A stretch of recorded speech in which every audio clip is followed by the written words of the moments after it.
Alvin, ang sundalo. Credit to the author. 4399408. Ang mga pangalan po na nandito ay galing sa mga name generator. Kung meron man pagkakatulad sa mga pangalan ng tao o lugar at pangyayari, ito ay tunay na hindi sinasadya. Ano? Ang matandang ninuno ang unang naghanap ng gulo kay Supreme Demon Marlon. Pinatay nila ang anak niya dahil sa puso at dugo nito para maging prodigy ang mga inapo nila. Makatuwiran na ngayon kung bakit inatake ng Supreme Demon Marlon ang ating Dancing Moon City. Matapos maghintay ng napakaraming taon, tiyak na may kumpiyansa na si Supreme Demon Marlon na ipaghihiganti niya ang kanyang anak ngayon. Nabigla ang mga miyembro ng 5 pangunahing puwersa sa revelasyon na ito. Hindi nila alam na ang kani-kanilang mga makapangyarihang puwersa ay nakagawa na ng ganoong bagay noon. Natural lamang na galit sila dahil kailangan na nilang panagutan ang mga kahihinatnan kahit na sila ay inosente. Sayang, bilang mga ordinaryong miyembro, wala silang magagawa. Tila imposibleng magawa ang pagpuksa sa lahat ng 5 pangunahing puwersa sa Dancing Moon City, ngunit nag-aalala sila sa kumpiyansa ni Marlon. Marlon, maaaring bumuti na ang lakas mo, pero imposible pa rin para sa iyo na talunin kaming 5. Ito na ang huling pagkakataon mo para umatras.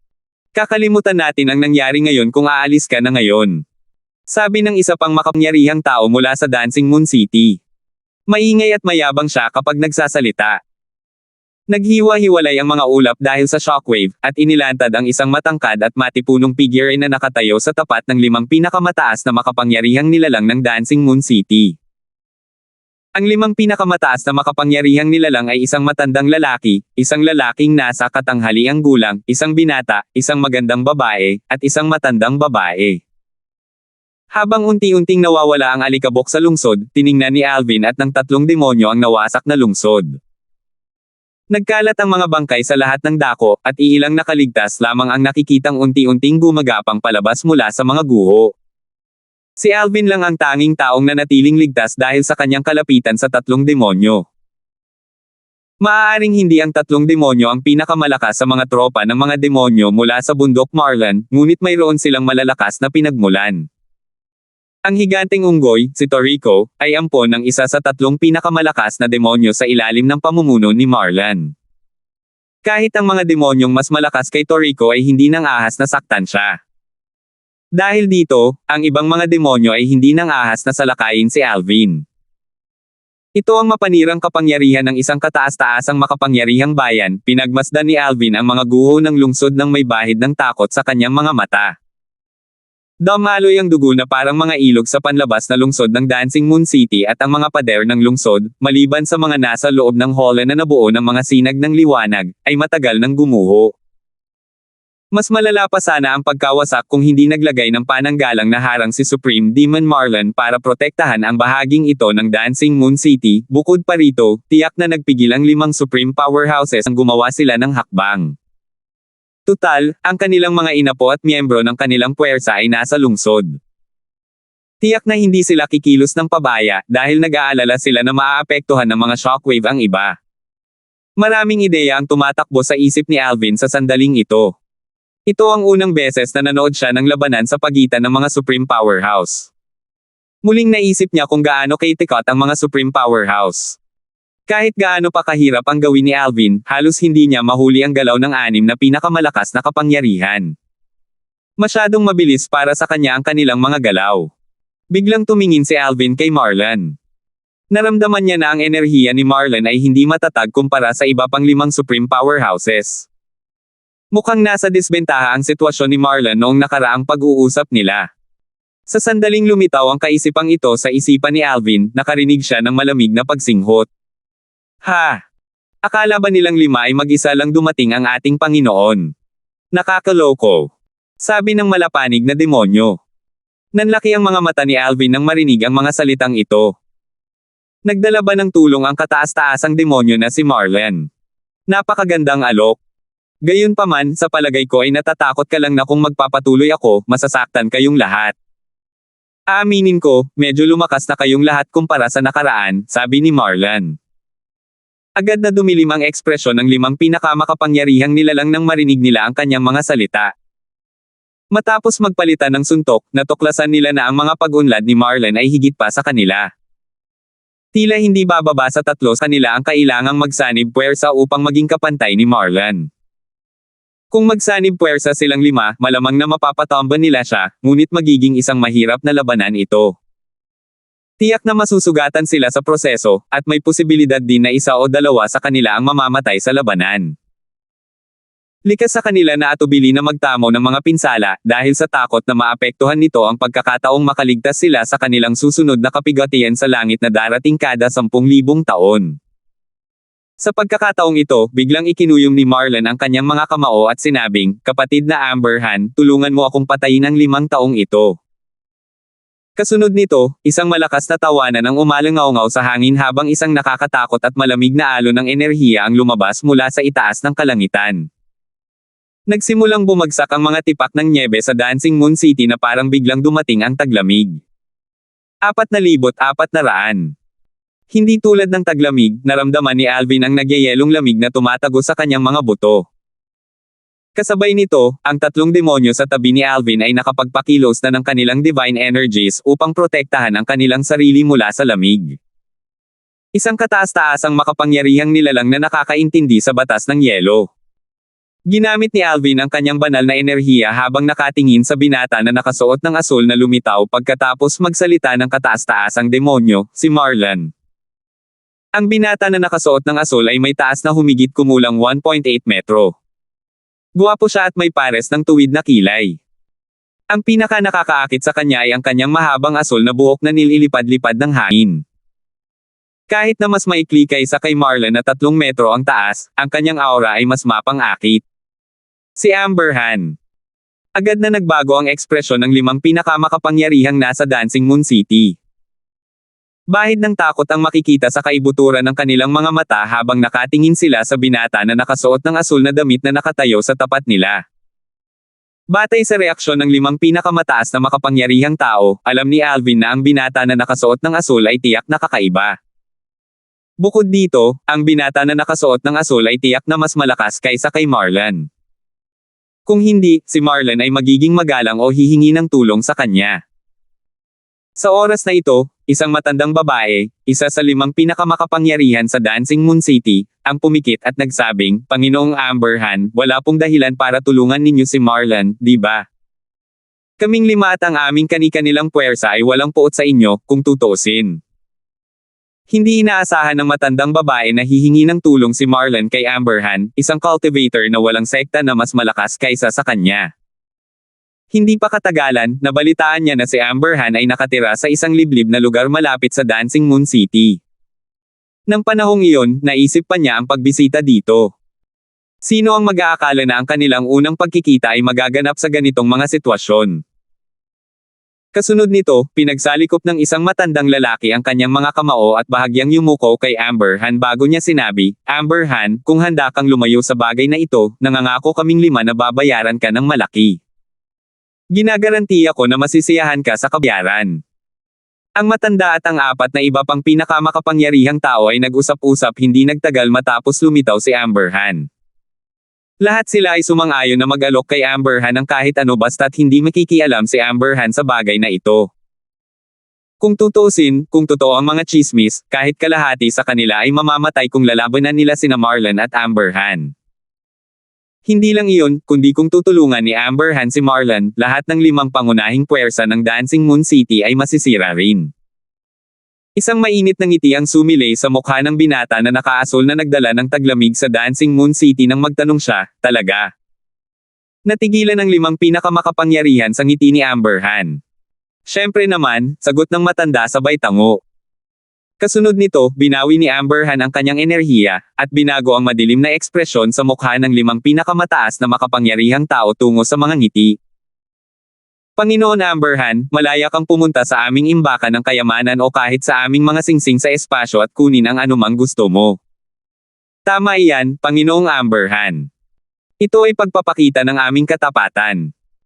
Tumawa ng malakas si Amberhan bago sinabing, "Marlon, pasensya na, pero hindi mapaglabanan ang alok nila." Kumislap si Amberhan at muling lumitaw malapit sa 5 pinakamakapangyarihang nilalang. Natural lamang na hindi nagpahuli ang 5 pinakamakapangyarihan kahit na tila tinanggap na ni Amber Han ang kanilang alok. Sa katunayan, medyo nahirapan silang paniwalaan na naging maayos ang lahat. Agad na dumilim ang ekspresyon ni Marlon nang makita ito. Amber Han, ikaw. Nakalimutan mo na bang tinanggap mo na ang mga gamit ko? Pagkatapos, humarap siya sa 5 pinakamakapangyarihan at sinabing, sa tingin mo ba talaga ay kakampi mo na siya ngayon? Dahil kaya niyang sirain ang pangako niya sa akin, kaya rin niyang gawin iyon sa iyo. Nang makitang nagalit si Marlon, nagalit ng husto ang mga tropa ng mga demonyo. Nagsimula silang umungol at umungol. Maging ang 3 demonyong katabi ni Alvin ay galit na galit. Kung nakakamatay lang ang tingin, malamang ay ilang beses nang namatay si Amber Han ngayon. Samantala, nalito si Alvin sa biglaang pag-ikot ng mga pangyayari. Ang maluwalhating imahe ng isang kataas-taasang makapangyarihang nilalang sa kanyang puso ay gumuho rin sa sandaling ito. Napagtanto niya na ang mga kataas-taasang makapangyarihang nilalang ay hindi naiiba sa mga ordinaryong tao. Gayunpaman, pagkatapos itong pag-isipan ng ilang sandali, hindi niya maiwasang makaramdam na may mali. Hindi sana susugal si Marlon ng ganito kalaking panganib kung si Amber Han ay hindi maaasahan. Ayon kay Toriko, si Amber Han ay isang mapag-isa at kataas-taasang makapangyarihang nilalang na mas malakas kaysa kay Marlon. Dahil dito, humingi ng tulong si Marlon kay Amber Han at nagkaroon ng kumpiyansa na harapin ang 5 kataas-taasang makapangyarihang nilalang ng Dancing Moon City. Sa kabilang banda, matapos makita kung gaano kagalit si Marlon, medyo nakaramdam ng kapanatagan ang 5 pinakamakapangyarihan. Gayunpaman, nag-iingat pa rin sila kay Amber Han. Sa pagkakataong ito, sinabi ni Amber Han, tingnan ko muna ang inyong mga imbakan ng kayamanan. Aalis na ako pagkatapos kong makuha ang gusto ko. 2 sa 5 Supreme Powerhouse ang sandaling nag-atubili habang ang iba ay naglalabas ng kani-kanilang kilalang Divine Artifacts. Ang mga kilalang Divine Artifacts na ito ay hindi lamang nila mga sandata, kundi mayroon din silang espasyo para sa imbakan, na ginamit bilang kanilang mga kayamanan. Pagkatapos, ibinigay nila ang kanilang kilalang Divine Artifacts kasama ang kanilang mga spatial ring kay Amber Han. Panginoong Amber Han, pakitingnan po. Pagkatapos ng maikling sandali, sumunod din ang natitirang 2 pinakamataas na makapangyarihang grupo at ibinigay kay Amber Han ang kanilang mga kilalang banal na artifact at spatial ring. Nang makita ang eksenang ito, ang mga miyembro ng 5 puwersa ng Dancing Moon City ay nakaramdam ng pagkadismaya at kawalan ng pag-asa. Sa kasamaang palad, wala silang magagawa.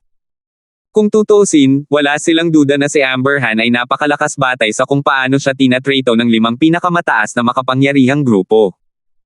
Malaking kawalan ang mararanasan ng ating angkan. Napakabigat na kabayaran. Pinalawak ni Amber Han ang kanyang banal na kamalayan patungo sa mga kilalang banal na artifact at spatial ring, habang tinitingnan ang mga kayamanan sa loob. Wala itong silbi sa akin. Oh, ang Winter Dust Grass. Hindi masama, kukunin ko lahat ito. At ito. Bumantong hininga si Alvin habang pinapanood si Amber Han na hinahalungkat ang mga ari-arian ng 5 Supreme Powerhouse. Naisip niya sa sarili na may bahid ng inggit, kailan kaya ako magiging sapat na malakas para makagawa ng 5 Supreme Powerhouse at hayaan akong mahati ang mga ari-arian nila at kunin ang kahit anong gusto ko. Siguradong nagsasaya na si Amber Han ngayon. Kung nababasa lang ng 5 pinakamakapangyarihan ang nasa isip ni Alvin sa sandaling ito, malamang ay agad na nila itong napatay. Sige, tapos na ako, sabi ni Amber Han na may maliwanag na ngiti sa kanyang mukha. Sa kabaligtaran, ang ekspresyon ng 5 pinakamataas na makapangyarihang tao ay medyo hindi magandang tingnan sa sandaling ito. Hindi nila inaasahan na si Amber Han ay magiging ganito kawalang hiya, kinukuha ang halos lahat ng mahahalagang bagay sa kanilang mga imbakan ng kayamanan at mga singsing sa espasyo. Mabuti na lang at ang mga kayamanan nila at ng kanilang mga angkan ay hindi lahat nakaimbak sa iisang lugar. Kung hindi, kukunin na sana ni Amber Han ang lahat. Sa wakas, isang binata, isa sa 5 pinakadakilang makapangyarihang tao, ang magalang na nagtanong, Panginoong Amber Han, dahil nakuha mo na ang gusto mo, aalis ka na ba? Bahagyang nanginig ang boses ng binata nang magsalita ito. Pakiramdam niya ay malapit na siyang maglaho sa sandaling ito. Nang marinig ang mga salita ng binata, sabay-sabay na tumingin kay Amber Han ang mga miyembro ng 5 pangunahing puwersa. Bagamat malaki ang kapalit, sulit naman ito basta't hindi nakialam si Amber Han sa bagay na ito. Sa kasamaang palad, hindi ang inaasahan ang kinalabasan, at nag-iwan ito sa kanila ng pagkagulat at galit na galit. Walang pakialam na tanong ni Amber Han, bakit ako aalis? Nanahimik ang buong Dancing Moon City nang umalangaw-ngaw ang boses ni Amber Han sa buong lungsod. 4,401. Bakit ako aalis? Ang mga salita ni Amber Han ay nagdulot ng nakabibinging katahimikan. Bukod sa 5 pinakamataas na makapangyarihang nilalang at sa mga miyembro ng kani-kanilang puwersa, maging ang mga demonyo mula sa bundok Marlon at Alvin ay natigilan. Biglang, "Marlon, atake," sabi ni Amber Han. Malinaw na ngayon na nalinlang niya ang 5 pinakamakapangyarihang nilalang. Agad na bumalik sa katinoan ang 5 pinakamakapangyarihan nang marinig ito at dali-daling umatas. Paanong hindi nila alam ngayon na niloko sila ni Amber Han? Nakatitig silang lahat kay Amber Han na may mga matang nagliliyab sa galit. Tumawa ng malakas si Marlon bago nagtanong, "Amber Han, ano sa tingin mo ang husay ko sa pag-arte?" Kasabay nito, isang maliit na bundok ang lumitaw sa kamay ni Marlon. Nang ihagis niya ito sa ere, mabilis itong lumaki at tinakpan ang kalangitan. Sumagot si Amber Han ng may bahagyang ngiti, "Hindi kasing husay ng akin ang iyong husay sa pag-arte." Isang nakakatakot at malamig na enerhiya ang lumabas mula sa mga kamay ni Amber Han patungo sa Dancing Moon City. Sa isang kisap mata lamang, ang panlabas na lungsod ng Dancing Moon City ay nababalot ng hamog na nagyelo. Ang panloob na lungsod ay nanatiling hindi nasaktan dahil protektado pa rin ito ng mga guarding formation ng 5 pangunahing puwersa. Swoosh! Swoosh! Swoosh! Mabilis na kumalat ang hamog na nagyelo, at sa loob lamang ng isang iglap, napaligiran nito ang 5 pinakamataas na makapangyarihang nilalang. 9 Heavens Frost, bulong ni Amber Han. Kahit hindi malakas ang boses niya, malinaw siyang narinig ng lahat. Nang makita ito, muling nagbago ang ekspresyon ng 5 Supreme Powerhouse. Malinaw na ikinalat ni Amber Han ang kanyang divine energy sa Dancing Moon City kanina nang hindi nila napapansin, tahimik na nagtayo ng ice formation para mahuli sila. "Amber Han, nanday ka." Tumawa ng malakas si Marlon. "Mamamatay kayong lahat dito ngayon." Ang pagpatay sa 5 pinakamalakas na tao sa isang labanan ang magiging pinakamagandang tagumpay ko sa buhay. Nang bumagsak ang bundok, sumugod si Marlon sa 5 pinakamataas na powerhouse sa bilis ng liwanag. Sa sumunod na sandali, umalangaw-ngaw sa ere ang mga nakayayanig na pagsabog habang nagbabanggaan ang malalakas na enerhiya sa kalangitan. Kasabay nito, nawala rin ang nakakapangilabot na enerhiya. "Umalis na tayo rito." Nagising si Alvin sa boses ni Toriko. Pagkatapos, natuklasan niya na nawala na ang hole sa paligid ng lungsod at maraming demonyo mula sa bundok ng Marlon ang lumilikas palabas ng Dancing Moon City sa sandaling ito. Malinaw na gusto ni Marlon na umalis ang kanyang mga nasasakupan upang hindi sila maapektuhan sa labanan sa pagitan ng mga pinakamakapangyarihang grupo. Swoosh! Natural na labis na natuwa si Alvin ngayong maaari na siyang umalis sa Dancing Moon City. Hindi niya inakalang mapipigilan siya ng mga demonyo sa pag-alis pagkatapos nito. Kahit nasubukang pigilan siya ng 3 pinakamalakas na demonyo sa ilalim ng pamumuno ni Marlon, imposibleng magtagumpay sila maliban kung mamagitan ng isang kataas-taasang makapangyarihang tao. Matapos umalis nina Alvin at ng 3 demonyo sa panlabas na lungsod, ang 3 pinakamalakas na demonyo sa ilalim ng pamumuno ni Marlon ay tumingin kay Alvin. Nang maramdaman ang mga titig ng 3, lumingon si Alvin para tingnan sila. Tila wala silang anumang masamang balak. Sa katunayan, ang demonyong nakatayo sa unahan ay nagpakita ng medyo mabait na ekspresyon sa kanyang mukha. "Salamat sa pagliligtas sa buhay ng aking ampon na anak. Nakausap ko na ang ating Panginoon, at maaari ka nang umalis sa Dancing Moon City kung magtatagumpay ang Marlon Mountain mula sa labanang ito." Tiningnan ni Alvin ang demonyo sa malayo at bahagyang tumango. Sa wakas ay nakaramdam siya ng ginhawa. Gusto niyang maglagay ng ligtas na distansya sa pagitan niya at ng Dancing Moon City. Sino ang mag-aakala kung pipilitin siya ni Marlon na manatili pagkatapos ng labanan? Sa oras na iyon, imposibleng umalis siya. Dapat ligtas na ngayon. Matapos makalayo sina Alvin, Toriko, at ang iba pa sa Dancing Moon City, patuloy nilang pinanood ang epikong labanan. Mula sa malayo, nakakita si Alvin ng 7 penomeno sa kalangitan. Bawat penomeno ay may kanya-kanyang natatanging kulay. Ito ang tunay na lakas ng isang kataas-taasang makapangyarihang nilalang. Nakakatakot talaga. Malinaw na nakita ni Alvin ang 7 penomeno, ngunit kahit gaano niya kahigpit ang kanyang pagsisikap, hindi niya mahuli ang mga galaw ng mga pinakamakapangyarihang nilalang. Tanging ang mga imahe lamang ng mga ito ang kanyang nakita. Sunod-sunod na alon ang dumaan sa nawasak na lungsod, sinira ang anumang natira sa lungsod. Kasabay nito, ang mga guarding formation na nagpoprotekta sa inner city ay kitang-kita ring humihina habang lumilipas ang panahon na para bang malapit na silang gumuho. Siguro magulo na ang 5 pangunahing puwersa ngayon. Sa palagay ko ay hindi sila makakaalis ng lungsod maliban kung ang kani-kanilang mga kataas-taasang kapangyarihan ay paalisin sila sa lungsod. Bagamat hindi nakikita ni Alvin ang nangyayari sa loob ng lungsod, wala siyang duda na magulo ito sa oras na ito. Swoosh! Swoosh! Patuloy na nagbabanggaan ang mga alon ng enerhiya sa kalangitan sa ibabaw ng Dancing Moon City, at ang mga shockwave mula sa mga banggaan ay nagpatarante sa mga nasa loob ng lungsod. Umalis na tayo rito. Mukhang hindi maganda ang lahat para sa matandang ninuno. Malapit nang gumuho ang mga guarding formations, at hindi tayo matutulungan ng matandang ninuno ngayon. Kailangan nating maghanap ng paraan. Ayokong mamatay. Maraming miyembro ng 5 pangunahing puwersa sa Dancing Moon City ang nagtangkang tumakas. Sa kasamaang palad, pagkalabas pa lang nila sa proteksyon ng mga guarding formation, agad silang naging alikabok dahil sa mga shockwave. Kahit ang mga advanced Supreme God ay hindi nakaligtas sa trahedya na ito. Ang mga shockwave mula sa labanan sa pagitan ng mga Supreme Powerhouse ay lubhang nakakatakot, kaya marahil tanging ang mga top advanced Supreme God mula sa 5 pangunahing puwersa lamang ang nakaligtas sa mga shockwave ng walang proteksyon ng mga guarding formation. Amber Han, mamatay ka. Amber Han, kasuklam-suklam ka talaga. Hindi ka ba natatakot na baka punahin ka ng lahat ng tao sa outer boundary? Ang 5 pinakamakapangyarihan, na nasa dulo ng lubad, ay nagsimulang magmura kay Amber Han dahil sa pagkadismaya at pagkainis. Mukhang ang 5 pinakamataas na makapangyarihang tao ay nahulog sa isang hindi magandang posisyon, naisip ni Alvin sa sarili, hindi ito nakakagulat. Kung tutuusin, hindi nila iaalay ang kanilang mga kayamanan kay Amber Han kung hindi sila natatakot na makipagsanib puwersa si Amber Han kay Marlon. Swoosh! Swoosh! Ang alikabok at mga kalat na itinaboy ng mga shockwave ay nagtago sa Dancing Moon City mula sa paningin.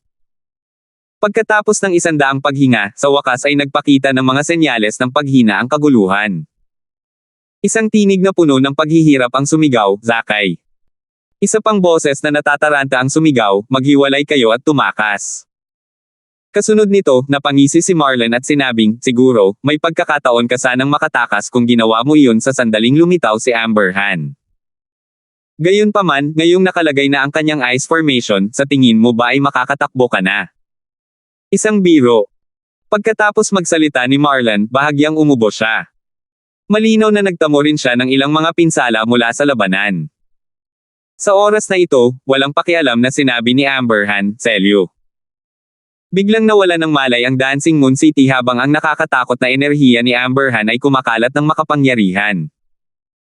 Unti-unting bumalik sa katahimikan ang magulong kalangitan, at makikita ang 6 na figure na nakalutang sa kalangitan habang ang isang figure ay bumagsak at naging alikabok.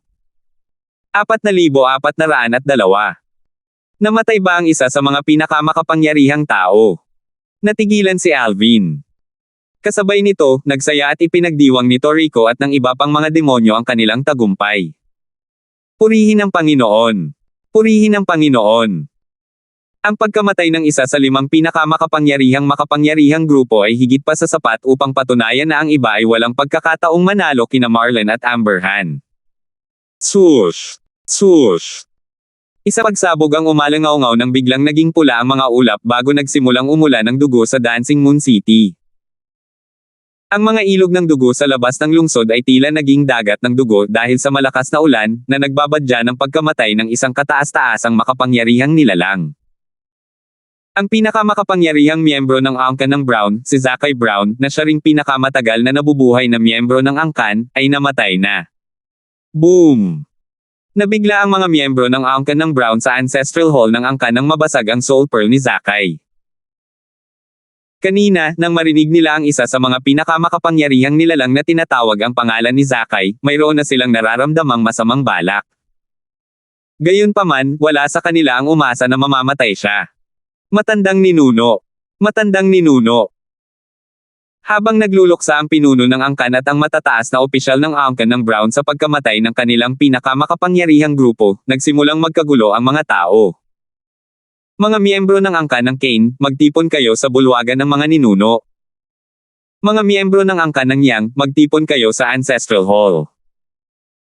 Pagkatapos ng pagkamatay ni Zakai, inutusan ng apat na iba pang nawalan ng siglang Supreme Powerhouse ang kanilang mga miyembro ng angkan na magtipon sa kani-kanilang Ancestral Hall. Mayroong isang portal patungo sa Little Worlds ng mga Supreme Powerhouse sa bawat Ancestral Hall ng angkan. Habang nagkukumpulan ang mga miyembro patungo sa Ancestral Hall, isang nakakatakot at malamig na enerhiya ang bumangon mula sa lupa na halos nagpalamig sa kanilang lahat. Iilan lamang sa mga makapangyarihang at pinakamagaling na kataas-taasang Diyos ang nakatakas. Swoosh! Isang malakas na bug zone ng hangin ang umihip sa mga Ancestral Hall, na ikinamatay ng lahat ng nagyayelong miyembro. Ang ekspresyon ng apat na pinakamakapangyarihang grupo ay napalitan ng takot nang mapagtanto nila na plano rin ni Amber Han na tuluyang lipulin ang kani-kanilang mga angkan. Mabilis silang nag-usap gamit ang voice transmission. Tumakbo ka. Wala na tayong magagawa ngayon. Maghiwa-hiwalay na tayo. Sa tingin ko hindi nila tayo kayang abutin lahat ng sabay-sabay. Sino mang mabubuhay ay dapat maghayganti sa ating lahat sa hinaharap. Pagkatapos, sinabi ng matandang babae bago siya biglang naglaho at nawala sa kanyang kinaroroonan, Amber Han, ipaghihiganti ko ang aking angkan sa hinaharap. Sinusubukang tumakas. Nakangising sabi ni Marlon, ang kataas-taasang demonyo, habang sumusuntok. Bagamat nakatakas ang matandang babae ng 1,000 milya ang layo mula sa Dancing Moon City sa isang kisap mata lamang, tumama pa rin sa kanya ang suntok ni Marlon. Malubha nang nasugatan ang matandang babae dahil sa laban at sa puwersahang pagsira sa espesyal na formasayon ni Amber Han, na nilikha gamit ang kanyang dugo, at ngayon, lalo pa siyang nasugatan dahil sa suntok ni Marlon. Gayunpaman, hindi siya tumigil sa pagtakbo. Nang habulin na sana ni Marlon ang matandang babae, ang tatlong natitirang Supreme Powerhouses ay nakalusot din sa formation ni Amber Han at tumakas sa iba't ibang direksyon. Nagpalitan siya ng tingin kay Amber Han, hinabol nilang dalawa ang tatlo at napatay ang dalawa sa kanila. Swoosh! Swoosh! Ang mga ulap ng dugo sa kalangitan na unti-unting naglalaho ay muling bumalik, at muli, umulan ng dugo sa Dancing Moon City. Matandang ninuno. Matandang ninuno. Ang mga miyembro ng dalawang angkan na ang mga pinakamakapangyarihang tao ay kamamatay lamang. Kung tungkol naman sa mga miyembro ng angkan ng dalawang natitirang pinakamataas na makapangyarihang grupo, hindi sila natuwa. Tutal, alam naman nilang pinabayaan na sila. Sana ay ipaghiganti tayo ng ating matandang ninuno sa hinaharap. Akala ko papatayin ako ng Heavenly Tribulation o papatayin pa ng ilang estranghero.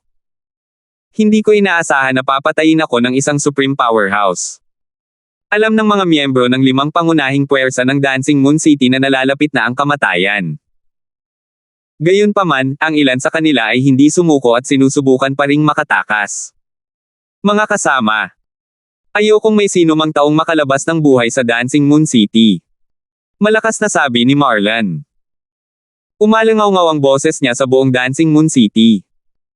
Ang mga tropa ng mga demonyo sa labas ng Dancing Moon City ay umungal at sumugod patungo sa mga miyembro ng 5 pangunahing puwersa na nakatakas. Dahil sa kawalan ng sigla at pagkaubos ng bilang, mabilis silang napatay ng mga demonyo. Kasabay nito, medyo malayo sa Dancing Moon City. Toriko, nasaan ang taong iyon? Tanong ng malapanig na demonyo nang matuklasan niyang wala na si Alvin. Pagkatapos, dagdag niya, parang wala siyang tiwala sa atin at iniisip niyang pipilitin natin siyang manatili. Nakangiting sabi ni Toriko, mabuti naman at umalis na siya. Kung ayaw siyang paalisin ng ating Panginoon, wala na akong magagawa kahit may utang pa ako sa kanya. Tiningnan ng malapanig na demonyo si Toriko nang may kamalayan habang sinasabi, Toriko, napansin mo iyon noong umalis siya, di ba? Sinadya mo kaming ipadala sa iyong umampo na ama kanina para bigyan siya ng pagkakataong umalis, tama ba ako? Napakamot si Toriko sa likod ng kanyang ulo at nahihiyang nagtanong, paano mo nalaman yan? Masyado bang halata? Umiling ang malapanig na demonyo. Mabuti na lang.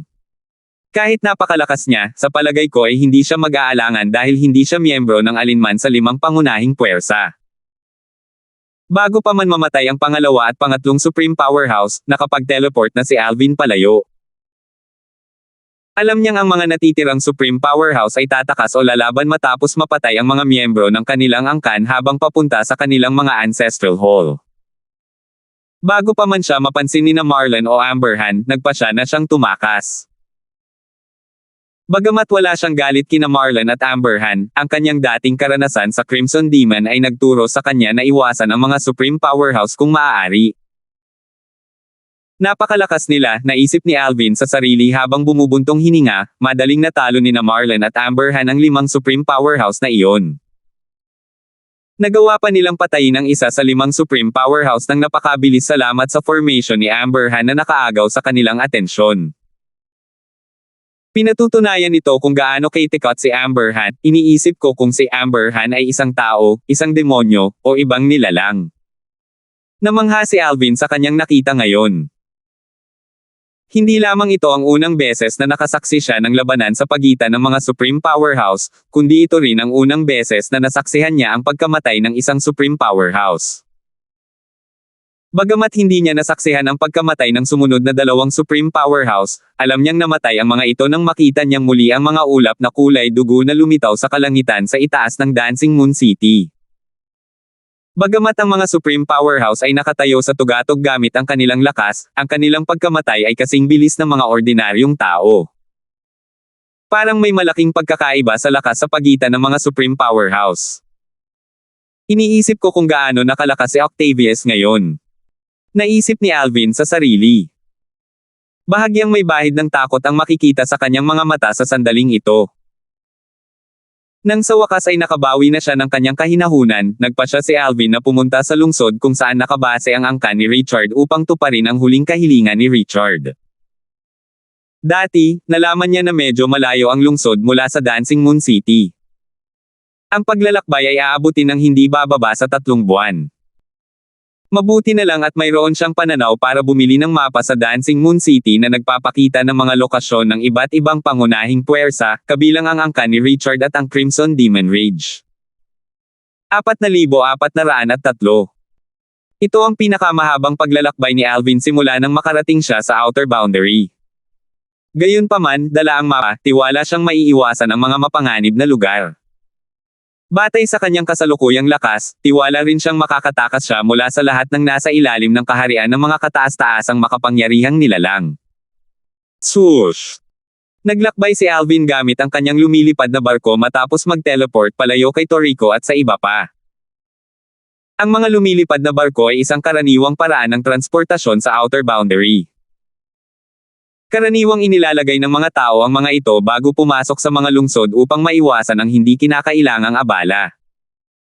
Ginamit din bilang mga pera ang mga banal na kristal at mga pangunahing kagamitan sa paglilinang sa outer boundary. Nakaipon si Alvin ng maraming banal na kristal noong siya ay nasa mundo ng mga Diyos na sumusuway. Hindi niya ginamit ang mga ito para sa cultivation dahil sa mga banal na tableta na kanyang pinino at ang likido mula sa banal na bukal na kanyang nakuha kalaunan. Kaya naman, ginamit lamang niya ang kanyang mga banal na kristal upang panggatong sa kanyang lumilipad na barko o makipagpalitan ng mga bagay. Gayunpaman, noong siya ay nasa Dancing Moon City, natuklasan niya na mas gusto ng karamihan sa mga tao na makipagpalitan gamit ang mga kalakal kaysa sa mga banal na kristal. Nangangahulugan ito na hindi lahat ng bagay ay maaaring ipagpalit gamit ang mga banal na kristal. Katulad ng karamihan sa mga lugar, ang halaga ng isang bagay ay hindi lamang idinidikta ng halaga at demand nito. Kung ang isang tao ay nangangailangan ng isang bagay, natural na maaaring ibenta ang bagay na ito sa mas mataas na presyo. Swoosh! Kinailangang lumihis si Alvin ng ilang beses habang naglalakbay sakay ng lumilipad na barko upang maiwasan ang mga mapanganib na teritoryo na pagmamay-ari ng mga pinakamakapangyarihang bansa. Ang ilan sa kanila ay titingin sa mga lumilipad na barko na lumilipad sa kanilang mga teritoryo bilang mga banta at aatake ng walang pag-aalinlangan. Sa mundo ng mga sumusuway sa Diyos, ang mga Supreme Powerhouse ay misteryoso at tinatrato na parang mga alamat. Isa o dalawang Supreme Powerhouse lang ang nakilala ko sa mundo ng mga sumusuway sa Diyos. Gayunpaman, sa outer boundary, karamihan sa mas malalakas na puwersa ay pinamumunuan ng mga Supreme Powerhouse. Bigla, parang ang mga Supreme Powerhouse ay nasa lahat ng dako, bumantong hininga si Alvin sa loob-loob. Alam ni Alvin na ang mga Supreme Powerhouse dito ay karamihan ay mga katutubo ng outer boundary. Sa ilalim ng normal na mga pangyayari, ang mga Supreme Powerhouse mula sa myriad worlds ay bihirang manirahan sa outer boundary. Tutal, responsibilidad nilang protektahan ang kani-kanilang mga mundo. Ganito rin ang kaso para sa mga Supreme Powerhouse ng tatlong pinakamalakas na mundo. Isasagawa nila ang kanilang mga tungkulin sa outer boundary sa loob ng isang panahon bago sila bumalik sa kani-kanilang mga mundo. Hindi na kailangang sabihin, ang mga nangungunang Supreme Powerhouse mula sa tatlong pinakamalakas na mundo ay napakalakas kahit na nasa outer boundary. Simple lang ang huling hiling ni Richard. Sinabi niya na kung wala ang kanyang proteksyon, ang kanyang angkan ang mag-aayos ng kasal para sa kanyang kapatid na babae. Nais niyang maging malaya ito. Gagawin ko ang lahat para matulungan siya, ngunit kailangan ko ring hingin ang kanyang opinyon, bulong ni Alvin.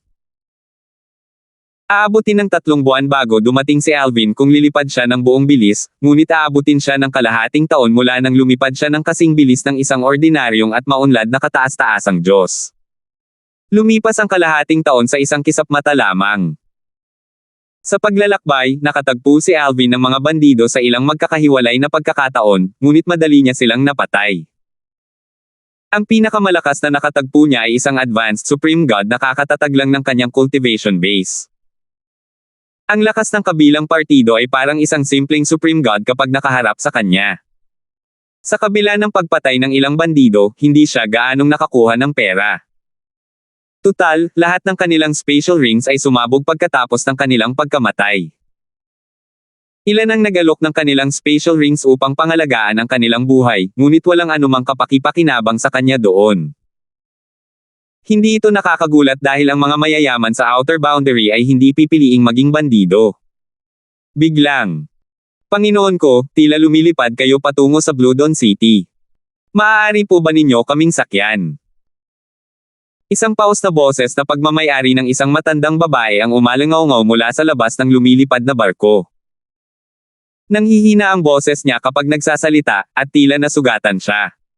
Itinaas ni Alvin ang kanyang ulo at nakita ang isang matandang babae at isang dalaga. Dumura ng dugo ang matandang babae sa pagkakataong ito bago tumingin sa lumilipad na barko ni Alvin ng may pag-asa. Sa kabilang banda, ang dalaga ay mukhang balisa at nag-aalala.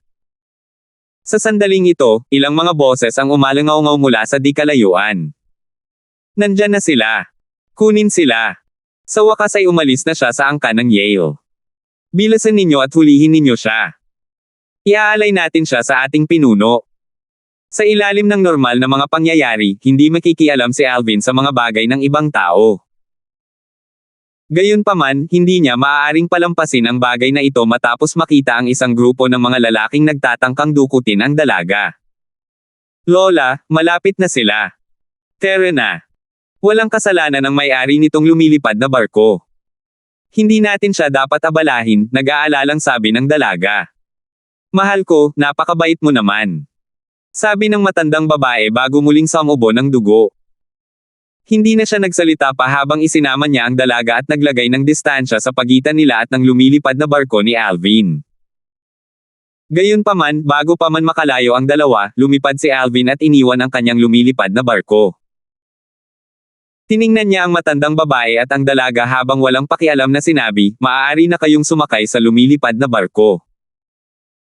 Salamat sa iyong kabaitan, kapatid, ngunit mas makabubuti kung hindi ka na namin abalahin, sabi ng dalaga, na may pasasalamat. Pagkatapos, idinagdag niya ng may optimismo, dapat ay makarating tayo sa Blue Dawn City bago pa nila tayo maabyutan. Hindi sila maglalakas loob na kumilos ng pabaya pagdating natin sa lungsod. Nang marinig ito, isang mapait na ekspresyon ang bumalatay sa mukha ng matandang babae. Tila hindi alam ng dalaga kung gaano kalala ang kanyang mga pinsala at kung gaano kadelikado ang kanilang sitwasyon. Dahil sa mga pinsala niya, hindi kanya madadala sa Blue Dawn City sa tamang oras, sabi ni Alvin. Napansin niyang malubha ang pinsala ng matandang babae. Isang himala na buhay pa ito. Natigilan ang dalaga, at nang lumingon siya sa matandang babae, nakita niya ang walang magawang ekspresyon sa mukha ng matandang babae. Huwag kang mag-alala. Hindi mo kailangang umalis. Aalisin ko sila, sabi ni Alvin sa matandang babae bago niya itinabi ang kanyang lumilipad na barko. Pagkatapos, lumingon siya at tiningnan ang mga itim na tuldok sa di kalayuan na palaki ng palaki. Nakahinga ng maluwag ang matandang babae. Binibini, mas malakas siya kaysa sa inaakala ko. Pagkatapos ng 12 paghinga, dumating ang 5 lalaki, 2 matandang lalaki at 3 lalaking nasa katanghaliang gulang na nakasuot ng simpleng damit. Nakapandidiring tingnan ang matandang babae at ang dalaga.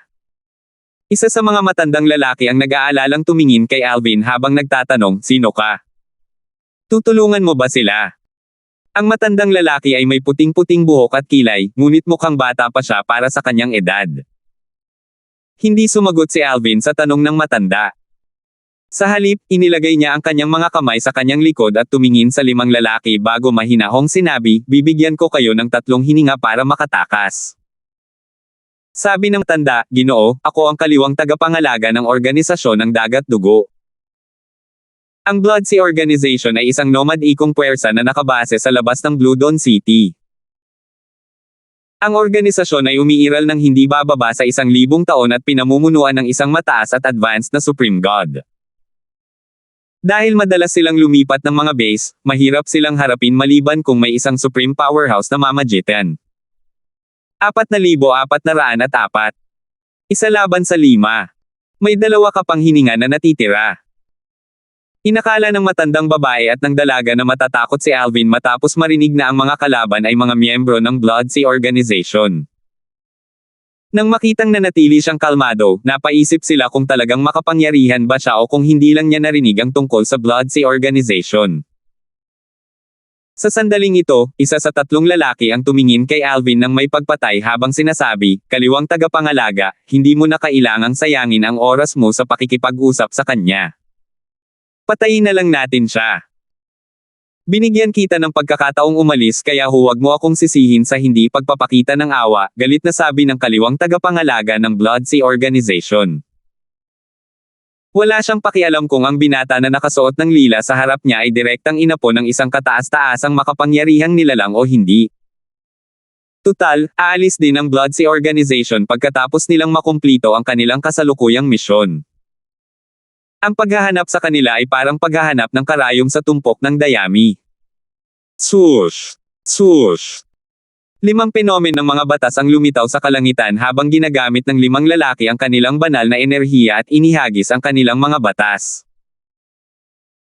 Batay sa mga pangyayari, alam ni Alvin na ang lakas ng 3 lalaking nasa katanghaliang gulang ay maihahambing sa higanteng unggoy na kanyang nakasalamuha sa Dancing Moon City at ang lakas ng 2 matandang lalaki ay maihahambing sa personal na bantay ng demonyo ng Crimson Demon. Mayroon bang kataas-taasang kapangyarihan sa organisasyon ng Dagat ng Dugo? Tanong ni Alvin sa matandang babae sa pamamagitan ng voice transmission. Mabilis na sumagot ang matandang babae, ang Blood Sea Organization ay walang pinakamataas na kapangyarihan. Gayunpaman, naunawaan na ng kanilang pinuno ang batas ng kamatayan sa perpektong anyo. Pagdating sa outer boundary, nakatagpo si Alvin ng ilang tao na lubos na nakakaintindi ng mga batas. Ang unang tao ay si Kang Wu, ang personal na bantay ng demonyong Crimson Demon, at ang iba pa ay ang 3 pinakamalakas na nasasakupan ni Marlon. Gayunpaman, ang mga batas na kanilang naunawaan ay mga ordinaryong batas lamang. Kung ikukumpara, ang batas ng kamatayan ay isa sa 4 na kataas-taasang batas. Hindi nakakagulat, ang 4 na kataas-taasang batas na naunawaan sa perpektong anyo ay mas malakas kaysa sa mga ordinaryong batas na naunawaan sa pinakamataas na antas. Kung ikukumpara sa mga ordinaryong batas, 10 beses na mas mahirap intindihin ang batas ng kamatayan sa perpektong anyo. Batay sa penomeno ng batas ng apoy at batas ng metal ng dalawang matanda na kumikinang ng daan-daang libong milya, alam ni Alvin na ang kanilang mga batas ay mas malakas kaysa sa kanyang batas ng espasyo at batas ng oras. Ang kanyang mga batas ay maaari lamang magpakita ng penomeno na kumikinang ng 10,000 milya. Bukod sa kanilang mas malalakas na batas, ang dalawang matanda ay nagtataglay din ng mga pangunahing banal na artifact. Mukhang hindi simple ang Blood Sea Organization na ito. Wala man lang supreme powerhouse ang organisasyon, pero sa kanilang 5, mayroon silang 2 prime divine artifacts, na pabuntong hininga si Alvin. Dati, tinanong niya ang matandang babae kung mayroong supreme powerhouse sa Blood Sea Organization para malaman ang susunod niyang gagawin. Kung mayroong supreme powerhouse, ililigtas niya ang buhay ng 5 lalaki para maiwasan ang pagkakasala sa supreme powerhouse. Matapos malaman na walang supreme powerhouse sa organisasyon, wala na siyang pag-aalinlangan na patayin sila. Bago ako maging isang advanced supreme god, makakalaban ko lang silang 5 hanggang tabla kahit sa tulong ng Divine Tree of Life at ng 5 Divine Elements. Hindi ako matutulungan ngayon ng Divine Tree of Life at ng 5 Elements, pero gamit ang kasalukuyan kong Cultivation Base at ang 7 Orifices Exquisite Sword, na ngayon ay isang Prime Divine Artifact, makakayanan ko silang harapin. Ang banal na puno ng buhay at ang 5 banal na elemento, maliban sa banal na tubig na naglilinis ng mundo, ay nakatulog ng mahimbing matapos nilang maubos ang kanilang lakas upang tulungan si Alvin na makatakas mula sa maliit na mundo ng demonyong pula. Kaya naman, maliban na lang kung talagang kinakailangan, ayaw na niyang humingi ng tulong muli. Swoosh! Ang 7 butas na kahangahangang espada ay lumabas mula sa kamay ni Alvin, at ang aura nito ay mas nakakatakot kaysa dati. Bago dumating sa Dancing Moon City, nakipagkalakalan si Alvin sa mga tao sa mga nawasak na lungsod upang i-upgrade ang 7 Orifices Exquisite Sword upang tumugma sa kanyang lakas. Pagkatapos noon, si Hanal, ang kaluluwa ng espada, ay pumasok sa closed door cultivation. Maaari lamang niyang iwanan ang espada kapag ang kanyang cultivation base ay umabot sa isang tiyak na antas. Gayunpaman, ang kawalan ni Hana ay hindi makakaapekto sa kapangyarihan ng 7 Orifices Exquisite Sword bilang isang pangunahing banal na artifact. Pangunahing banal na artifact. Nagulat ang 5 lalaki mula sa Blood Sea Organization nang makita nila ang 7 Orifices Exquisite Sword ni Alvin, ngunit mabilis silang nakapag-isip ng maayos. Matapos itong pag-isipan, naisip nilang hindi nakakagulat na si Alvin ay nagtataglay ng isang pangunahing banal na artifact. Tutal, mayroon din silang 2 pangunahing banal na artifact sa kanilang mga kamay. Kasunod nito, napangisi ang 5 lalaki nang makita nilang ang kababalaghan ng batas na ipinakita ni Alvin ay nagliwanag lamang sa layong 10,000 milya. Ito na lang ba ang natitira niyang lakas? Sa ganitong lakas, nang ahas pa siyang makialam sa buhay ng iba. Sa kanilang paningin, nalalapit na ang kamatayan ni Alvin. Samantala, ang matandang babae sa likod ni Alvin ay nawala ng pag-asa. Inakala niya na si Alvin ay napakalakas, ngunit batay sa kasalukuyang lakas na ipinakita nito, wala siyang laban sa 5 lalaki. Nang makitang masama ang sitwasyon, balis ang sumigaw ang dalaga, tumakbo ka. Wala kang laban sa kanila. Bagamat ayaw mamatay ng dalaga, ayaw rin niyang makadamay ng isang inosenteng tao. Isang lalaking nasa katanghaliang gulang ang nagsabi ng may pangungutya, ito lang ang kaya mo, pero gusto mong maging bayani at iligtas ang dalagang nasa kagipitan. Sa tingin ko ay gusto mo nang mamatay. Kasunod nito, sabay-sabay na sumugod ang 5 lalaki patungo kay Alvin. Wala ni isa sa kanila ang gagamit ng kanilang bloodline powers o doppelganger. Hindi inisip ng 5 lalaki na kailangan nilang gawin ang lahat para kalabanan si Alvin. Lubos silang kumpiyansa na hindi sila kayang talunin ni Alvin. Swoosh! Swoosh! Sa sandaling ito, biglang lumabas ang mga doppelganger ni Alvin mula sa kanyang katawan. Hindi mababago ng mga doppelganger mo ang resulta. Walang pakialam na sabi ng kaliwang tagapangalaga ng Blood Sea Organization habang iwinagayway ang kanyang sable na may batas ng apoy. Sa loob lamang ng isang iglap, ang mga apoy ay dumaloy patungo sa doppelganger ni Alvin mula sa batas ng panahon. Sigurado siyang kaya niyang pauksain ang doppelganger ni Alvin sa isang atake lamang. 4,405. Isang walang kapantay na tuktok mataas na kataas-taasang Diyos.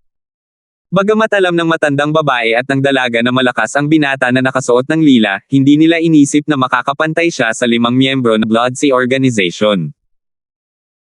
Nang makitang naidawit nila si Alvin, nang hinayang ang dalaga dahil hindi niya ito sinubukang pigilan ang matandang babae na humingi ng tulong sa kanya. Bakit hindi pa siya umaalis? Tanong ng dalaga sa loob-loob niya, hindi maintindihan kung bakit hindi umatras si Alvin nang bigyan ng pagkakataon. Sa palagay ng dalaga, hinahangad ni Alvin ang kamatayan dahil dalawa sa kanyang mga kalaban ang naunawaan na ang kani-kanilang mga batas sa perpektong anyo. Tutal, hindi pa niya lubos na nauunawaan ang kanyang batas. Talagang minamaliit nila ang kakayahan ko, naisip ni Alvin sa sarili habang bumubuntong hininga nang makitang tinatrato siya ng 5 lalaki na parang isang taong pabaya, dahil ganito na ang sitwasyon, tatapusin ko na ito agad. Sa susunod ninyong buhay, umaasa akong hindi ninyo gagawin ang pagkakamaling minamaliit ang inyong mga kalaban. Lumipad si Alvin patungo sa 3 lalaking nasa katanghaliang gulang habang ginagamit ang kanyang sword daw kasama ang batas ng kalawakan. Swoosh! Ang 7 kulay na sinag ng espada at ang penomeno ng batas ni Alvin ay nagpamukhang walang kabuluhan sa paligid kung ikukumpara. Ang 7 kulay na sinag ng espada sa partikular ay mukhang nakasisilaw na maganda ngunit nakamamatay. Hindi. Paano ito posible? Ang 3 lalaking nasa katanghaliang gulang na mga makapangyarihang at advanced supreme god sa Blood Sea Organization ay hindi kayang ipagtanggol ang sarili laban sa espada ni Alvin. Dinurog ng 7 kulay na sinag ng espada ang kanilang mga atake at pinatay sila bago man nila magamit ang kanilang bloodline powers o doppelganger. Samantala, ang 2 matandang lalaki na nakikipagpalitan ng suntok sa mga doppelganger ni Alvin ay nagulat sa sword down ng doppelganger. Bagamat mayroon silang kaunting kalamangan, napagtanto nilang mahirap para sa kanila na talunin ang mga doppelganger, lalo na ang lipulin sila. Napakaliit ng kalamangan na kanilang nakuha kaya maaaring bumaliktad ang sitwasyon anumang oras. Lalong nagulat sila nang mapagtanto nilang napatay na ni Alvin ang kanilang mga kasama sa isang kisap mata lamang. Ngayong napagtanto nilang hindi sila kalaban ni Alvin, na kasing lakas ng kanilang pinuno, nagpalitan sila ng tingin bago sila mabilis na tumakas. Si Alvin ay isang napakataas na kataas-taasang Diyos. Imposibleng matalo siya ng karamihan sa mga tao sa ilalim ng kaharian ng mga kataas-taasang makapangyarihang kapangyarihan. Sa tingin mo ba makakatakas ka? Bahagyang ngumiti si Alvin bago siya nag-teleport at hinaranggan ang daanan ng isa sa mga matandang lalaki habang pinipigilan ng kanyang mga doppelganger ang isa pang matandang lalaki. Swoosh! Swoosh! Mabilis na ginamit ng 2 matandang lalaki ang kanilang mga kapangyarihang mula sa lahi upang protektahan ang kanilang mga sarili. Wala silang balak na lumaban. Panginoon ko, inaamin naming natalo kami. Sabi ng isa sa mga matatanda na may malungkot na ekspresyon, nagpadala lang ako ng mensahe sa aming pinuno. Malalagay ka sa alanganin sa panganib ang Blood Sea Organization kung papatayin mo kami. Hindi pa babayaan ng aming pinuno ang bagay na ito. Ang aming pinuno ay halos maihahambing sa isang walang kapantay na pinakamataas na kataas-taasang Diyos. Alam ni Alvin na ang mga itinuturing na walang kapantay sa mga matataas na kataas-taasang Diyos ay iyong mga nakaunawa na sa batas hanggang sa pinakamataas na antas o nagtataglay ng ilang nakakatakot na pamamaraan. Halos maihahambing sa isang walang kapantay na pinakamataas at pinakamagaling na kataas-taasang Diyos.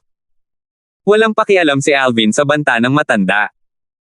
Tanging ang mga kataas-taasang makapangyarihang Diyos at tunay na walang kapantay na mga nangungunang abanteng Diyos ang banta sa kanya.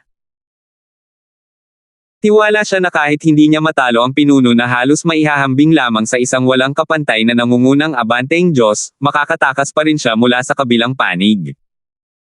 Kahit ang isang walang kapantay na nangungunang abanteng Diyos ay mahihirapan siyang pigilan ang kanyang pagtakas maliban kung naunawaan nila ang batas ng kalawakan o ang batas ng panahon hanggang sa pinakamataas na antas. Wala akong pakialam kung makipag-sparring ako sa kanya kung darating siya, walang pakialam na sabi ni Alvin habang lumilipad siya patungo sa matandang lalaki, na mas malakas kaysa sa 3 lalaking nasa katanghaliang gulang. Kahit ginamit ng matandang lalaki ang kanyang bloodline power, nagawa pa rin siyang patayin ni Alvin sa loob ng wala pang 10 galaw. Kasabay nito, ang dalawang magkaparehong kapareha ni Alvin ay nagpalitan ng suntok sa kaliwang tagapangalaga ng organisasyon ng dagat ng dugo. Ang dalawang magkaparehong kapareha gamit ang kanilang sword daw ay kapantay niya. Sus Mariosep. Bahagyang nawala ng pag-asa ang makikita sa mga mata ng kaliwang tagapangalaga ng Blood Sea Organization habang pinapanood niya si Alvin na patayin ang kasama nito. Ang isa pang matandang lalaki na may kanang tagapangalaga ng Blood Sea Organization naman. Kahit mamatay ako, hindi ko ito gagawing madali para sa iyo. Bulong ng matanda habang ang kanyang mga mata ay nagniningning sa hanggaring pumatay. Kasunod nito, isang nakakatakot na enerhiya ang lumabas mula sa katawan ng matanda na parang isang halimaw na nagising mula sa mahimbing na pagkakatulog. 4,406 ang pinuno ng organisasyon ng dagat ng dugo. Sa ilalim ng normal na mga pangyayari, ang mga nasa itaas ng kaharian ng mga kataas-taasang Diyos ay hindi magpapasabog ng kanilang maliliit na mundo bilang paraan ng kamatayan. Hindi lamang ito isang mahirap na gawain, kundi ang mga kahihinatnan ay kakilakilabot din. Kung pasasabugin nila ang kanilang maliit na mundo, hindi lamang ang pisikal na pagdurusa ay hindi maisip na napakasakit, kundi ang kanilang mga kaluluwa ay magdurusa rin ng labis. Ito ay isang kakilakilabot na paraan ng pagkamatay. Dahil dito, marami sa mga nasa itaas ng kaharian ng mga kataas-taasang Diyos ay walang lakas ng loob na mamatay sa ganitong paraan. Tanga! Nakangising sabi ni Alvin nang makita niyang balak pasabugin ng kaliwang tagapangalaga ng Blood Sea Organization ang kanyang maliit na mundo para saktan siya. Naisip niya na hindi lang basta tanga ang matanda, kundi baliw din dahil gusto niyang pasabugin ang kanyang maliit na mundo. Tinanong niya, nakalimutan mo na ba na naiintindihan ko ang batas ng kalawakan? Para mapasabog ang maliit na mundo ng isang tao, ang banal na enerhiya at ang batas ng isang tao ay kailangang magkatugma ng husto. Bagamat mas malalim ang pag-unawa ng matanda sa batas kaysa kay Alvin, ang batas na naunawaan niya ay walang kapantay sa batas ng espasyo at batas ng oras ni Alvin, na 2 sa 4 na kataas-taasang batas. Maaaring hindi magamit ni Alvin ng sabay ang kanyang batas ng espasyo at batas ng oras, ngunit magagamit niya ang kanyang mga doppelganger mula sa 2 batas na malapit ng maging perpekto ang kanilang anyo salamat sa mga Supreme Powerhouse Divinities. Dahil dito, halos imposibleng masaktan siya ng pagsabog ng Little World ng matanda. Sana ay magustuhan mo ang paraan ng kamatayan na pinili mo, sabi ni Alvin bago nag-teleport palayo, dala ang kanyang mga doppelganger. Ayaw niyang mawasak ang kanyang mga doppelganger ng mga shockwave ng pagsabog. Dahil lumakas na siya, mas matagal pa bago siya makagawa ng mga doppelganger. Swoosh! Muling lumitaw si Alvin sa harap ng matandang babae at ng dalaga. Itinaas niya ang kanyang kamay at binalot sila ng kanyang enerhiya habang sinasabing, kung ayaw mong mamatay, huwag mong labanan ang aking enerhiya. Mabilis na binawi ng matandang babae at ng dalaga ang kanilang mga banal na enerhiya. Malungkot ang kanilang mga ekspresyon nang matuklasan nilang sisibogan ng kaliwang tagapangalaga ng Blood Sea Organization ang kanyang maliit na mundo. Swoosh! Isinama ni Alvin ang dalawa habang nagte-teleport siya palayo. Sinubukan ng kaliwang tagapangalaga ng Blood Sea Organization na pigilan si Alvin sa pag-alis pamamagitan ng pagbuo ng isang formation, ngunit nagawa ni Alvin na makapasok sa formation sa tulong ng kanyang mga doppelganger. Boom! Hindi nagtagal matapos basagin ni na Alvin at ng iba pa ang formation at umalis, isang malakas na pagsabog ang umalingaw-ngaw sa hangin. Gamulong ang mga shockwave ng libu-libong milya na sumire sa lahat ng nasa likuran nila. Bago siya namatay, ang kaliwang tagapangalaga ng organisasyon ng dagat dugo ay nagpakawala ng isang nakakakilabot na sigaw. Sa katunayan, mabilis ang kamatayan, ngunit ang matinding sakit na dinanas niya bago siya namatay ay parang walang hanggan ang lumipas bago siya namatay.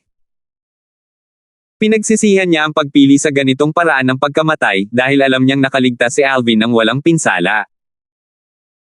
Hindi tulad ng mga Supreme Powerhouse, ang pagkamatay ng isang Advanced Supreme God ay hindi magpapakita ng isang kababalaghan. Gayunpaman, dahil ang kaliwang tagapangalaga ng Blood Sea Guardian ay isang Advanced Supreme God, ang pagsabog ng kanyang Little World ay natural na pumukaw ng isang malaking kaguluhan na makikita sa loob ng 10,000 milya. Langit. Pinasabog ng kataas-taasang Diyos ang kanyang maliit na mundo. Ang mga shockwave na ito ay nagmula sa malayo. Mukhang ang kabilang partido ay isang advanced supreme god. Kung hindi makakarating ng ganito kalayo ang mga shockwave. Napakatapang niya talaga. Isa na siyang advanced supreme god, pero nang-ahas siyang pasabugan ang kanyang little world. Iniisip ko kung namatay na ba ang kanyang kalaban. Sa tingin ko, kung hindi, ang anteng kataas-taasang Diyos na iyon ay namatay ng walang kabuluhan. Ang kaguluhan ay nakaakit ng atensyon ng maraming tao. Sinubukan pang hanapin ng ilan ang pinagmulan ng mga shockwave. Kasabay nito, natigilan ang isang lalaking nasa katanghaliang gulang nang maramdaman ang kaguluhan. Ang lalaking nasa katanghaliang gulang ay nakasuot ng mahabang abuhing damit, at halos 2 metro ang taas niya. Hindi maitago ng kanyang mahabang damit ang kanyang matipunong pangangatawan. Sa sandaling ito, ang hanggaring pumatay ay sumilay sa mga mata ng lalaking nasa katanghaliang gulang habang isang hindi magandang ekspresyon ang lumitaw sa kanyang mukha. Kasabay nito, nagulat din ang 2 lalaking nakatayo sa likuran ng lalaking nasa katanghaliang gulang. Panginoon ko, ang aura na ito. Ito ang kaliwang tagapangalaga, tama ba? Oo, sagot ng lalaking nasa katanghaliang gulang na nakasuot ng kulay abong damit na may madilim na ekspresyon. Hindi nag-aksaya ng oras ang lalaking nakaabong damit at tumakbo patungo sa pinagmumulan ng kaguluhan. Hindi na niya hinintay ang 2 matanda, hinayaan na lamang silang mahabol siya sa pinakamabilis na paraan. Hindi nagtagal at dumating sa pinangyarihan ang lalaking nakaabong damit na siyang pinuno ng Blood Sea Organization. Ang pagsabog ay nag-iwan ng isang napakalaking hukay na walang kalaliman at pagkawasak sa loob ng milya-milya. Ang antas ng pagkawasak ay tunay na nakakagulat. Ang mga taong nagtipon dito ay same time na nag-usap-usap sa isa't isa nang makita ang pagkawasak. Nagawa ng kataas-taasang Diyos na iyon mag-iwan ng napakalaking pagkawasak. Tiyak na naunawaan niya ang batas ng perpektong anyo, tama ba? Nakakita ako ng ilang penomena ng mga batas sa kalangitan kanina mula sa malayo. Tiyak na isa itong labanan sa pagitan ng makapangyarihang mga Diyos na may mataas na antas. Nararamdaman ko rin ang ilang iba't ibang enerhiya na nananatili sa lugar na ito. Parang higit sa isang tao ang namatay dito. Siguro, kalaban niya iyon. Sa tingin ko nga. Tutal, kailangan niya maging kumpiyansa na mapapatay niya ang kanyang kalaban bago niya piliing pasabugan ang kanyang little world. Kumunat ang noo ng lalaking nakaabong nasa katanghaliang gulang at ang 2 matandang lalaki nang marinig nila ang tahimik na pag-uusap sa kanilang paligid. Ang lalaking nasa katanghaliang gulang na nakasuot ng kulay abong damit, na halos maihahalin tulad sa isang walang kapantay na kataas-taasang Diyos, ay naramdaman na ang natitirang enerhiya ay pagmamay-ari ng 5 sa kanyang makapangyarihang mga nasasakupan. Bamulong siya, bukod sa kaliwang tagapangalaga, namatay din sina kanang tagapangalaga Gores at ang iba pa. Sino ang may gawa nito? Tanong ng lalaking nasa katanghaliang gulang na nakaabong damit sa loob habang ang takot ay sumilay sa kaibuturan ng kanyang mga mata. Alam niyang hindi madaling makatakas sa pagsabog ng maliit na mundo ng kanyang kaliwang tagapangalaga. Walang duda na ang kalaban ay kasing lakas niya kahit papaano. Walang pag-aalinlangan ang Blood Sea Organization sa pagpatay sa mga direktang inapo ng mga pinakamakapangyarihang tao dahil sa pagiging nomadico ng kanilang organisasyon. Gayunpaman, hindi ibig sabihin nito na sinasadya nilang maghangad ng kamatayan. Dahil dito, matapos mag-isip-isip tungkol sa lakas ng kalaban, kahit galit na galit ang pinuno ng organisasyon, hindi niya balak ipaghiganti ang kanyang mga namatay na nasasakupan. Natatakot siya sa taong pumatay sa kanila. Hindi matalino para sa kanya na pukawin ang isang taong kapantay niya. Sino ang nakakaalam kung mas malakas ang kalaban? Sa anumang kaso, imposibleng patayin niya ang kabilang panig kung kapantay niya ang kabilang panig. Kung mas malakas ang kabilang panig, tiyak na malubhang masasaktan siya kung hindi siya mamamatay. Hindi niya kayang magdusa ng mga pinsala dahil makakaapekto ito sa kanyang pagkakataong mabuhay sa kanyang susunod na heavenly tribulation. Nagtinginan ang 2 matandang lalaki sa gulat bago nagtanong ang isa sa kanila, Panginoon, sinasabi mo ba na nabigo ang kaliwang tagapangalaga na patayin ang kanyang kalaban? Tama, seryosong sagot ng pinuno ng Blood Sea Organization. Pagkatapos, nang walang ibang salita, lumipad siya patungo sa direksyon ng kanilang pansamantalang himpilan. Mabilis na sumunod ang dalawang matandang lalaki. Kasabay nito, nag-usap sila gamit ang voice transmission. Parang kahit ang pinuno natin ay takot sa taong iyon. Hindi ba halata naman? Isa pa, hindi siya yung tipo ng tao na naghahanap ng gulo para sa sarili niya. 4,407.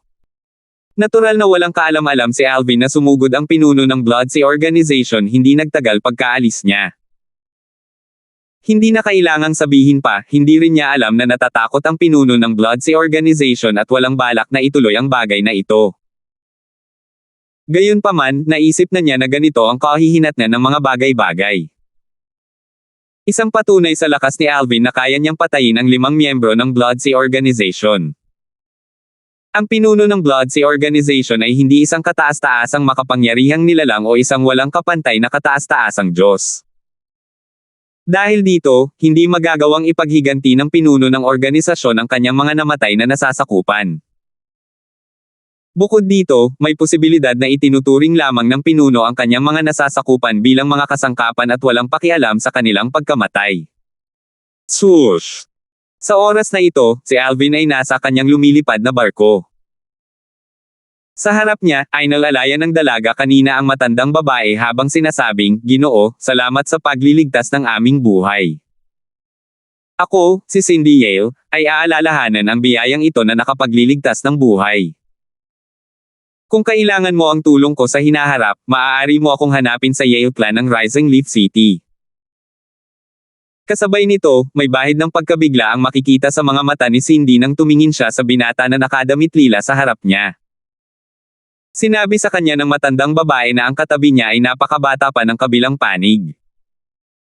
Dahil sa lakas niya, hindi niya mahahalata ang edad nito, ngunit sigurado siyang wala pa ito sa 10,000 taong gulang. Naisip niya na mahigit 9,000 taong gulang lamang ito. Kung ikukumpara, 3,000 taong gulang lamang siya. Sa outer boundary, maraming powerhouse ang kadalasang 10,000 taong gulang, at mayroon pa nga mga 100,000 taong gulang.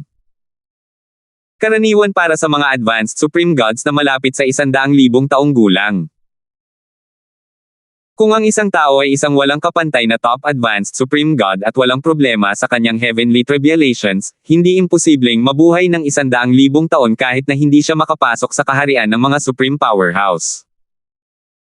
Ang mga wala pang 10,000 taong gulang ay itinuturing na medyo bata sa outer boundary. Sa katunayan, kahit ang mga 20,000 o 30,000 taong gulang ay itinuturing ding bata. Tumingin si Alvin kay Cindy at walang pakialam na sinabi, "Maliit na bagay lang yan. Hindi ko lang matiis ang ugali nila. Hindi mo ako kailangang pasalamatan. Dahil pupunta ka sa Blue Dawn City, pwede tayong maglakbay ng magkasama sa ngayon. Pagdating natin sa lungsod, maghihiwalay tayo ng landas. Baka hindi na tayo magkita-kita ulit pagkatapos nito." Pupunta si Alvin sa Blue Dawn City upang tuparin ang huling kahilingan ni Richard, na nakilala niya sa maliit na mundo ng Crimson Demon. Ito ang kanyang kasalukuyang misyon.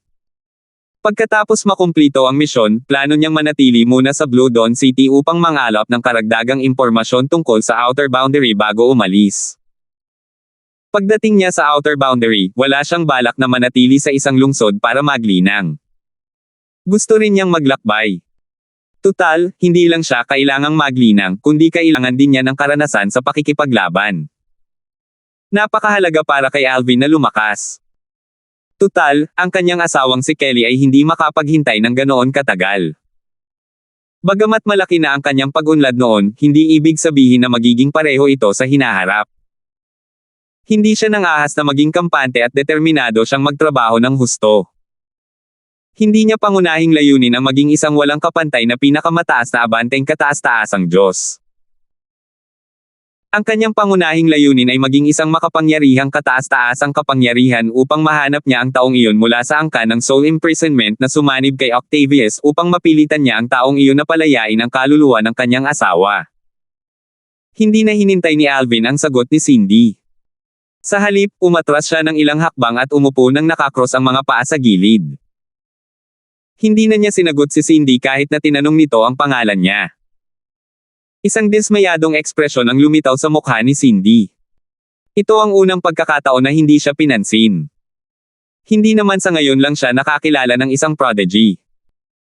Sa katunayan, mayroong higit sa isang batang prodigy na isang napakataas na kataas-taasang Diyos na humabol sa kanya. Si Cindy, na nasa kabilang panig ng barko, ay tumingin sa matandang babae na may komplikadong ekspresyon sa mukha habang nagtatanong, "Lola, sino po ba siya sa tingin ninyo?" Ngayon lang ako nakarinig ng isang taong wala pang 10,000 taong gulang na halos kapantay ng isang walang kapantay na kataas-taasang Diyos. Sumulyap ang matandang babae sa binata na nakaupo nang nakakus ang mga paa malapit sa kabilang panig ng lumilipad na barko bago niya sinabi sa mahinang boses, "Sa palagay ko ay hindi siya taga Divine Sand Realm natin. Hindi pa ako nakarinig ng ganitong uri ng prodigy sa Divine Sand Realm." Sa anumang kaso, walang duda na mayroon siyang pambihirang pinagmulan. Hindi ba mula sa ating Divine Sand Realm? Nagliwanag ang mga mata ni Cindy habang bumubulong, iniisip ko kung saang mundo siya nanggaling. Kahit sa outer boundary, hindi pa ako nakarinig ng ganitong uri ng prodigy. Siya siguro ang tagapagmana ng isang nakatagong puwersa. Marahil, nilinang siya ng isang supreme powerhouse. Halatang mausisa si Cindy tungkol kay Alvin. Nag-aalala siyang baka marinig, at mahinang sinabi niya, "Gayunpaman, ito ang unang beses na nakakilala ako ng ganito kamasungit na tao." Nagpakilala na ako kanina, pero hindi niya man lang sinabi ang pangalan niya. Tapos, nang tanungin ko ang pangalan niya, hindi niya ako pinansin. Nahihiya ba siya sa pangalan niya? Bahagyang nawala ng malay ang matandang babae, binibini, sinabi niya kanina na maghihiwalay tayo ng landas sa Blue Dawn City, at hindi na tayo magkikita pa. Mas mabuting hayaan mo na lang siya. Sa bilis ng lumilipad na barkong ito, hindi magtatagal at makakarating tayo sa Blue Dawn City. Natural na nakita ng matandang babae na mausisa si Cindy tungkol kay Alvin. Naranasan na niya ang ganitong bagay noon, at alam niyang ang pagkamausisa ay maaaring mauwi sa damdamin. Gusto niya itong pigilin agad kaya't patuloy ang sinabi, "Huwag mong kalimutan na mayroon tayong negosyong aasikasuhin sa Blue Dawn City." Tumanggaw si Cindy. Gayunpaman, may bahid ng pag-aatubili ang makikita sa mga mata nito nang sumulyap siya kay Alvin na nakaupo malapit dito. Pagkatapos, sinadya niyang itaas ang kanyang boses at sinabing, "Kahit ano pa man, ako, si Cindy, ay hindi makakalimutan ang aking tagapagligtas. Tiyak na babayaran ko ang pabor na ito sa hinaharap." Hindi nagkukultibar si Alvin kaya natural niyang naririnig si Cindy. Gayunpaman, nanatili siyang walang pakialam at nagkunwaring hindi niya ito narinig. Hindi nagtagal at nakarating ang lumilipad na barko sa labas ng Blue Dawn City. Malaki at kahanga-hanga ang Blue Dawn City. Hindi ito mas masahol pa sa Dancing Moon City. Ano kaya ang ranggo ng angkan ni Richard sa Blue Dawn City? Noong nasa Dancing Moon City si Alvin, nalaman niya na ang mga angkan sa mga lungsod ng outer boundary ay nahahati rin sa mga ranggo. Halimbawa, ang 5 pangunahing angkan na may pinakamataas na kapangyarihan sa Dancing Moon City ay nasa unang pwesto sa Dancing Moon City. Ang mga angkan na nasa pangalawang pwesto ay walang pinakamataas na kapangyarihan, ngunit medyo makapangyarihan din sila. Ang mga angkan ay karaniwang may mga halos kapantay ng walang kapantay na mga nangungunang advanced na supreme gods. "Itatapon ko na ang lumilipad na barko," sabi ni Alvin kay Cindy, "aalis na ako." Bago pa man makapag-react si Cindy, itinabi na ni Alvin ang lumilipad na barko at lumipad papunta sa Blue Dawn City. Sa isang kisap mata lamang, nawala si Alvin sa paningin niya. Talagang hindi matanggap ni Cindy ang malamig na pagtrato ni Alvin, at hindi niya maiwasang makaramdam ng inis. Ganyan ba niya ako kasuklam-suklam? Bakit ba siya gustong-gusto ng maghiwalay? "Ha, dahil nasa Blue Dawn City ka, hindi ako mahihirapang hanapin ka. Tiyak na magkikita tayong muli." Hindi alam ni Alvin na may napukaw siyang galit na babae. Pagpasok sa Blue Dawn City, nagsimula siyang magtanong tungkol sa angkan ng Wang, na siyang angkan ni Richard. Ang angkan ng Wang ay dating isa sa pinakamalakas na angkan sa Blue Dawn City na may pinakamataas na kapangyarihan. Gayunpaman, 100,000 taon na ang nakalilipas, ang pinakamataas na kapangyarihan ng angkan ng Wang ay naglaho. Dahil dito, ang angkan ng Wang ay bumaba mula sa isang angkan na nasa unang ranggo patungo sa isang angkan na nasa pangalawang ranggo. Gayunpaman, ang isang gutom na kamelyo ay mas malaki pa rin kaysa sa isang matabang kabayo. Bagamat bumaba ang ranggo ng angkan ng Wang, malalim ang ugat nito sa Blue Dawn City. Ito ang pinakamalakas sa mga angkan na nasa pangalawang ranggo sa Blue Dawn City. Sa kasalukuyan, mayroong 3 elder sa angkan ng Wang na halos maihahambing na walang kapantay na mga nangungunang advanced na Diyos. Sa loob lamang ng kalahating araw, ginamit ni Alvin ang kanyang mga banal na kristal at nakapagtipon ng maraming impormasyon sa isang restaurant sa lungsod. Bukod dito, marami rin siyang natutunan tungkol kay Richard. Hindi nakakagulat, si Richard ang pinakanamumukod tanging tao sa nakababatang henerasyon ng angkan ng Wang. Kung hindi dahil sa mga talento ni Richard, paano makulong ng Crimson Demon si Richard sa Little World bilang isang kandidatong angkinan? Nagkataon lang na may nagsabi, narinig mo ba? Namatay ang prodigy mula sa Wang clan. Sayang naman. Napakabata pa niya noon. Nabalitaan kong namatay siya habang naglilinang at nagsasanay sa labas. Si Richard ang pinakamalakas sa nakababatang henerasyon ng Wang clan habang ang nakababatang kapatid niya ang nangungunang kagandahan sa ating Blue Dawn City. Binigyan ng espesyal na pagtrato ang kapatid niya dahil kay Richard. Tutal, mataas ang inaasahan sa kanya ng angkan. Sayang, ngayong patay na si Richard, wala ng proteksyon si Lucille. Dahil sa kanyang kagandahan, malamang nagagamitin siya ng Wang clan bilang kasangkapan at pakakasalan. Sina Richard at Lucille Wang ay mula sa sangay ng pamilyang Wang sa simula pa lang. Dahil lamang sa mataas na likas na talento ni Richard kaya may isang tao mula sa pangunahing sangay ng pamilya ang kumuha sa kanila. Ngayong wala na si Richard, sigurado akong hindi nila aalisin ang katayuan ni Lucille Wang bilang isang direktang inapo.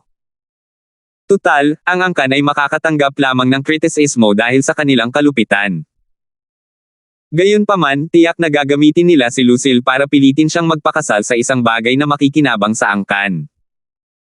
Kahit noong nabubuhay pa si Richard, ang mga matatanda at matataas na opisyal ng angkan ay mayroon ng ideyang ito. Gayunpaman, gumawa ng ingay si Richard kaya wala nang nabanggit tungkol sa arranged marriage. Ngayong wala na si Richard. Matapos makinig sa usapan, sa wakas ay napagtanto ni Alvin ang dahilan sa likod ng huling hiling ni Richard. Alam ni Richard na ang kanyang kapatid na babae ay mabubuhay lamang ng maayos kung ito ay buhay. Kung siya ay mamamatay, ang kanyang kapatid na babae ay gagamitin lamang bilang kasangkapan para sa kapakinabangan ng angkan. Ngayong nalaman ko na ang mga pasikot-sikot sa bagay na ito, kailangan ko munang makipag-ugnayan kay Lucille. Sasabihin ko sa kanya ang tungkol sa huling hiling ni Richard. Pagkatapos noon, ang lahat ay nakasalalay sa kanyang desisyon. Kung papayag siya, gagawin ko ang lahat para makahanap ng lugar para sa kanya kung saan siya ay magiging malaya at hindi kailangang mag-alala tungkol sa arranged marriage. Pagkalabas ng restaurant, naglakad si Alvin patungo sa lupain ng angkan ng Wang. 4,408. Sa Blue Dawn City, ang mga angkan na may iba't ibang ranggo ay malinaw na nakahiwalay. Ang mga tirahan ng mga angkan na nasa unang ranggo ay natural na matatagpuan sa pinakamagagandang bahagi ng lungsod. Sa silangan ng Blue Dawn City ay kung saan nakabase ang 4 na angkan na nasa unang ranggo ng Blue Dawn City. Hindi na kailangang sabihin, ang bawat isa sa 4 na angkan ay may mga kataas-taasang kapangyarihan, na ginagawa silang pinakamakapangyarihang angkan sa Blue Dawn City. Ang kanilang katayuan ay kapareho ng 5 pangunahing angkan ng Dancing Moon City, na binisita ni Alvin noon. Gayun din, ang bawat isa sa 5 angkan ay may isang kataas-taasang kapangyarihan sa kanilang hanay. Sa kasamaang palad, ang 5 pangunahing angkan sa Dancing Moon City ay wala na. Bagamat hindi lahat ng 5 kataas-taasang kapangyarihan ng Dancing Moon City ay namatay, ang mga nakaligtas ay tumakas sa Dancing Moon City. Ang kanilang mga angkan ay nalipol lahat ni Marlon, ng kanyang mga demonyo, at ni Amber Han. Pagkatapos ng lahat, ang galit ni Marlon sa kanila dahil sa pagpatay sa kanyang anak ay hindi niya sila papayagang pakawalan. Kahit ang mga pinakamakapangyarihang nilalang ay hindi matatalo. Hindi imposibleng patayin sila. Nabigla si Alvin nang mapanood niya ang labanan sa Dancing Moon City. Nakita niya ang pagkamatay ng isang Supreme Powerhouse at ang kababalaghang lumitaw pagkatapos ng pagkamatay ng Supreme Powerhouse. Nang panahong iyon, ang mga ulap ay naging pula, at pagkatapos ay umulan ng dugo na parang ang langit ay nagbubuhos ng mga luha ng dugo para sa pagkamatay ng Supreme Powerhouse. Bagamat ang angkan ng Wang ay isang pangalawang ranggo na angkan na ngayon sa Blue Dawn City, ang kanilang pinakamataas na kapangyarihan at ang maluwalhating nakaraan ng angkan ay nagbigay sa kanila ng maraming koneksyon. Dati itong isang unang ranggo na angkan. Kaya naman, kahit hindi sila lumipat ng tirahan, ang iba pang apat na pangunahing angkan ay hindi sila binigyan ng problema o pinilit na lumipat. Kung hindi, maaari silang mapahamak sa iba pang pinakamataas na kapangyarihan sa outer boundary na may magandang relasyon sa pinakamataas na kapangyarihan ng angkan ng Wang. Namatay ang pinakamataas na kapangyarihan ng angkan ng Wang dahil sa heavenly tribulation. Ang kanyang mga kaibigan ay mga pinakamataas na kapangyarihan din. Dahil buhay pa ang kanyang mga kaibigan, nangangahulugan ito na mas malakas sila kaysa sa kanya. Marahil, ang mga pinakamataas na kapangyarihan mula sa apat na pangunahing angkan ay hindi kumpiyansa na mas malakas sila kaysa sa mga pinakamataas na kapangyarihan na iyon. Bukod dito, walang mawawala sa apat na pangunahing angkan kung hahayaan nilang patuloy na sakupin ng angkan ng Wang ang kanilang tirahan. Lahat ng kumikitang negosyo ay pagmamay-ari ng apat na pangunahing puwersa, at ang angkan ng Wang ay hindi maaaring at hindi rin manggahas na makialam. Mula noong sinaunang panahon, ang malalakas ay iginagalang. Bagamat kararating lang ni Alvin sa Blue Dawn City kamakailan lamang, malinaw na sa kanya ang tungkol sa Wang clan. Ang angkan ng Wang, na dating isang angkan na nasa unang ranggo, ay may maluwalhating nakaraan. Noong nabubuhay pa ang kanilang pinakamataas na kapangyarihan, ang iba ay nag-aagawan ng kasunduan sa kasal sa kanila. Hindi na nila kailangang magmungkahi ng kasunduan sa kasal. Gayunpaman, pagkalipas ng mahabang panahon, wala pa rin silang inapo na may mataas na potensyal na maging isang pinakamataas na kapangyarihan. Dahil dito, sinimulan nilang pakasalan ang mga babaeng miyembro ng angkan upang makipag-alyansa sa mga makapangyarihang puwersa para sa kanilang kaligtasan. Tutal, kahit ang mga pinakamataas na kapangyarihan, na mga kaibigan ng pinakamataas na kapangyarihan ng kanilang angkan, ay tatanda at mamamatay kalaunan. Sa panahong iyon, magiging mahirap para sa angkan na mapanatili ang kanilang katayuan. Noon, si Lucille, na kinikilala bilang nangungunang kagandahan ng Blue Dawn City, ay hinabol ng maraming direktang inapo ng mga pinakadakilang makapangyarihang nilalang sa outer boundary. Dahil dito, naisip ng mga matatanda ng angkan ng Wang na ipakasal siya sa isa sa kanila upang makabuo ng koneksyon sa isang pinakadakilang makapangyarihang nilalang. Gayunpaman, noong panahong iyon, nagpakita si Richard ng mataas na potensyal na maging isang pinakadakilang makapangyarihang nilalang sa hinaharap. Matapos timbangin ang mga kalamangan at kahinaan, sumuko ang mga matatanda kay Richard at itinigil ang ideya na ipakasal ang kanyang kapatid. Dahil naroon si Richard, ligtas si Lucille. Bagamat nawawala si Richard, walang nagpahirap sa kanya. Gayunpaman, nagbago ang mga bagay-bagay ilang panahon na ang nakalipas ng mabasag ang soul pearl ni Richard. Matapos makumpirma ang pagkamatay ni Richard, maraming miyembro ng angkan ang muling nag-usap tungkol sa kasal ni Lucille. Kamakailan lamang, maraming mga pangunahing angkan mula sa outer boundary ang nag-alok sa kanya ng kasal. Hindi nag-aksaya ng oras si Alvin at lumipad patungo sa panloob na lungsod, sa silangan ng Blue Dawn City, kung saan nakabase ang apat na pangunahing angkan ng Blue Dawn City at ang angkan ng Wang. Hindi nakakagulat, ang isang ordinaryong tao tulad ni Alvin ay karaniwang hindi pinapayagang makapasok sa loob ng lungsod. Nang dumating si Alvin sa loob ng lungsod malapit sa ari-arian ng angkan ng Wang, mabilis siyang pinigilan ng nagpapatrulyang pangkat. Isa sa kanila ang lumapit at nagsabi, "Ginoo, maghintay po kayo." Ang lugar sa unahan ay ang ari-arian ng angkan ng Wang. Ang pangkat na nagpapatrolya ay binubuo ng isang matandang lalaki at dalawang lalaking nasa katanghaliang gulang. Dalawa sa kanila ay mga nakatatanda ng angkan, at ang isa pa ay isang disipulo. "Nandito ako para bisitahin ang Wang clan," mahinahong sabi ni Alvin sa tatlong nasa harap niya habang lumilipad ito sa ere. Kasabay nito, ang kanyang mapang-api at makapangyarihang enerhiya mula sa batas ng kalawakan at ng sword daw ay dumaloy patungo sa tatlo. Malaki ang ipinagbago ng ekspresyon ng dalawang lalaking nasa katanghaliang gulang at namula ang kanilang mga mukha. Kahit ang matandang lalaki ay hindi nakapagpanitili ng kalmadong ekspresyon sa kanyang mukha. Kung hindi agad binawi ni Alvin ang kanyang enerhiya, hihingi sana siya ng dagdag na puwersa mula sa angkan ng Wang. Madilim ang kanyang ekspresyon habang nagtatanong, "Ginoo, ano ang ibig ninyong sabihin dyan? Sinusubukan ba ninyong takutin ang angkan ng Wang?" Isang bahagyang ngiti ang sumilay sa mukha ni Alvin nang sumagot siya, "Senyor, huwag mo akong intindihin ng mali. Hindi ka isang ordinaryong advanced supreme god, dapat ay isa kang elder ng Wang clan, tama ba?" Pagkatapos ng maikling paghinto, idinagdag ni Alvin, "Ako si Fulton, at ako ay isang cultivator na walang sekta sa outer boundary. Pagdating ko sa Blue Dawn City, nabalitaan kong maraming batang talento mula sa makapangyarihang mga angkan ang nag-alok ng kasal sa angkan ng Wang.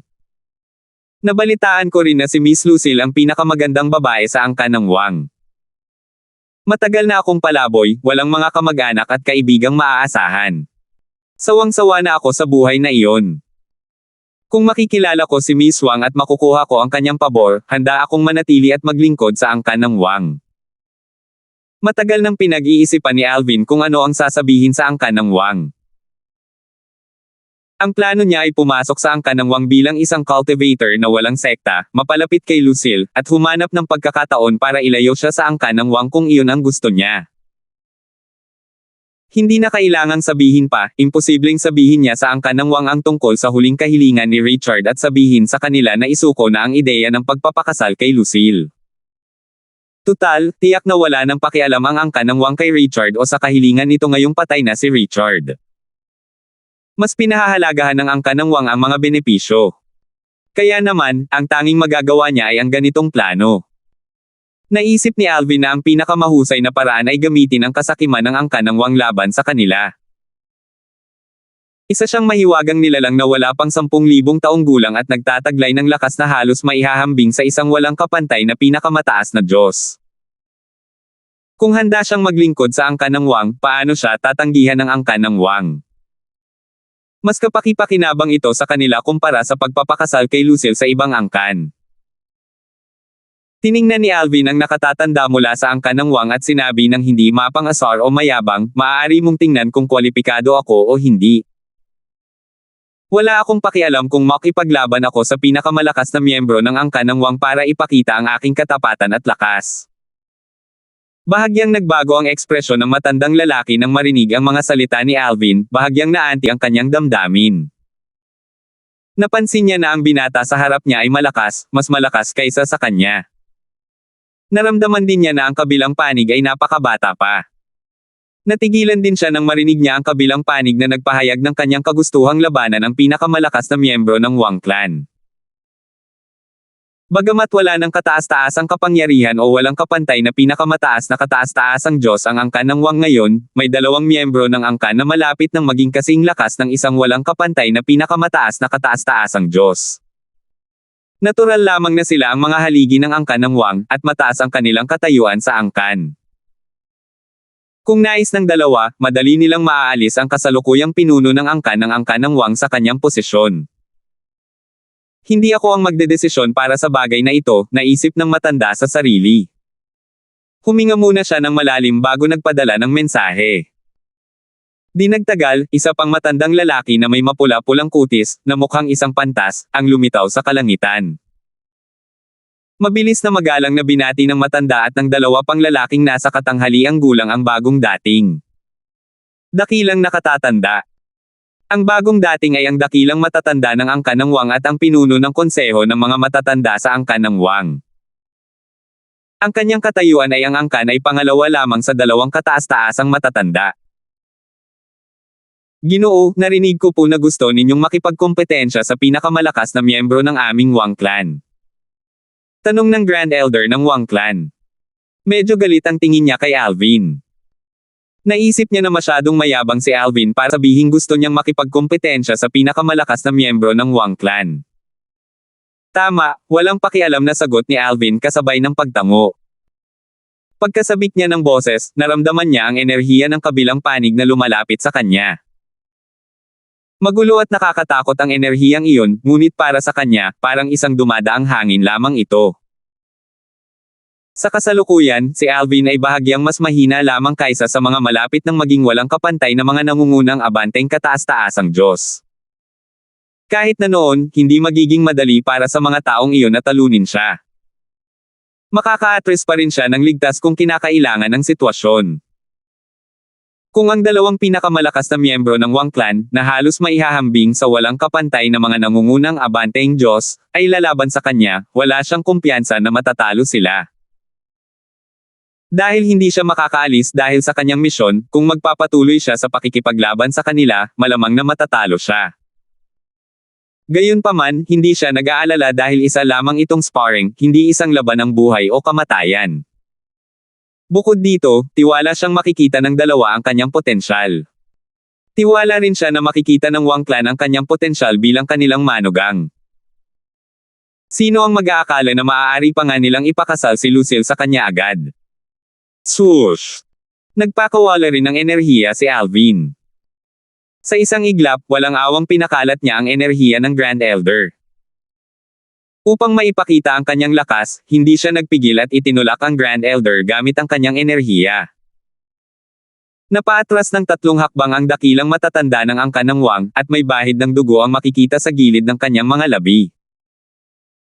Kasabay nito, ang 3 iba pang lalaki mula sa angkan ng Wang ay nanood ng may takot sa kanilang mga mukha. Tutal, isa lamang itong maikling banggaan ng enerhiya, ngunit ang kanilang Grand Elder ay natalo ng ganoon na lamang. Salamat po at sinamahan ninyo ako, ingat lagi mga master.